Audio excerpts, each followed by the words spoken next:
As we think about doing this integral, we've somehow got to clean it up. It doesn't look like the numerator is going to factor. But what if I were to divide x squared by x? Well, that would give me x and some other stuff after it, right? So if we think about simplifying this by long division, that is our trick. This one is a long division problem.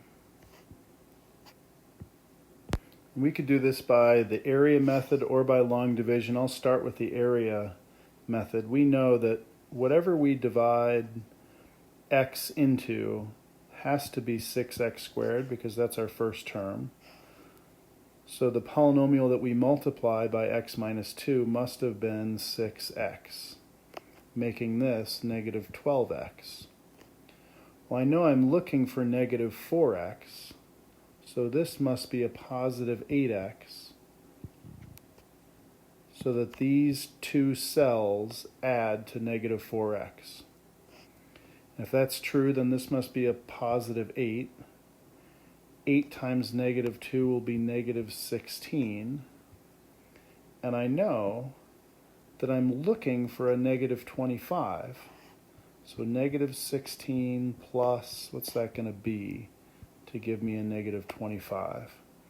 That must be, I'm terrible at math, if you can believe it.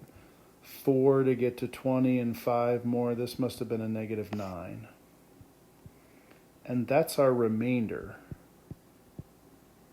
because we didn't get to 25 evenly. And so that means the answer to this division problem is 6x plus 8 minus 9 over what I divided by x minus 2. That's really what I'm integrating. Or we'll do the long division method too. And if you're good with the area model, you could just skip ahead. But long division, x will go into 6x squared, 6x times, so that when I multiply 6x times x, I get 6x squared.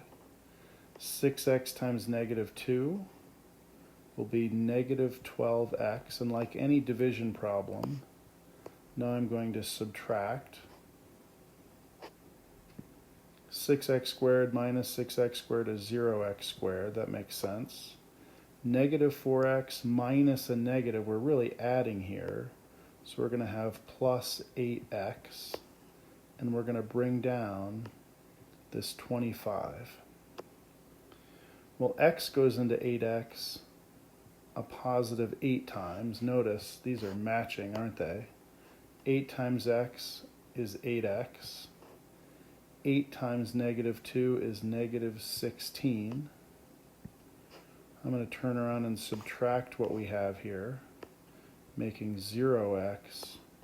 And again, here is our, turn this into a positive because a minus and a minus, this is going to be negative 9. Same we had before.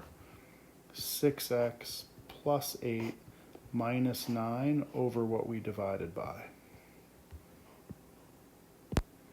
Now as we think about integrating, after we simplified by division, the integral of 6x will of course be 6x squared over 2, or 3x squared. The integral of 8 will be plus 8x. And the integral of 9 over x minus 2 will be minus, because of that subtraction, 9 ln absolute value x minus 2. All done, right? Wrong. Don't forget your constant of integration, because this was an indefinite integral.